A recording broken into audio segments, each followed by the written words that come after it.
Chapter 8 Visit. The orderly discovered Geto passed out in the bathroom during regular room check.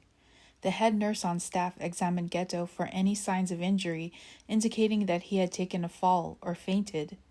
It was determined the patient was on the floor by choice. The nurse was able to wake Geto up long enough to slowly walk him back to bed. The nurse tried to ask Geto how he was feeling, if he needed anything, but the only response she received was the one he gave most people. He turned his back to face the window, then cocooned himself in the bedsheets. The medicine that was used to subdue him hours earlier finally began to wear off and made way for the disjointed dreams to run through Geto's mind as he slept. The newest nightmare appeared first, the girl in the school uniform on the ground covered in blood. 2 little girls with dirty and bruised faces in a cage. Geto screaming into the void. A flash of flame. Then a tall boy with white hair and icy blue eyes appeared. He was screaming at Geto, the words indecipherable. "What?" Geto asked in the dream. He got no answer, but the question hanging in the air brought the dreams to an end. "What?" Gojo asked. He and Shoko had met for breakfast at a cafe as far from the school as possible, but still within walking distance.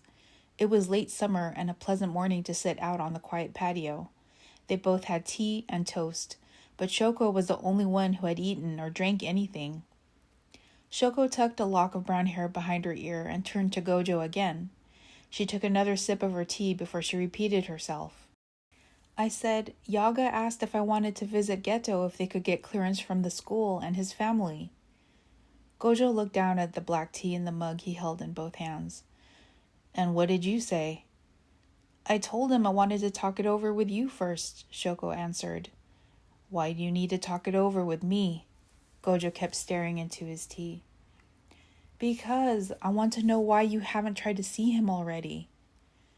Gojo was silent for so long, Shoko didn't know if she was going to get an answer.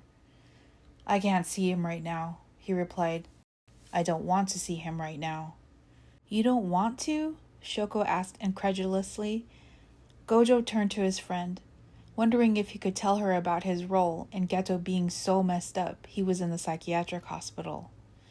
Gojo didn't know if he was ready to say the words out loud, if he was ready to make the confession.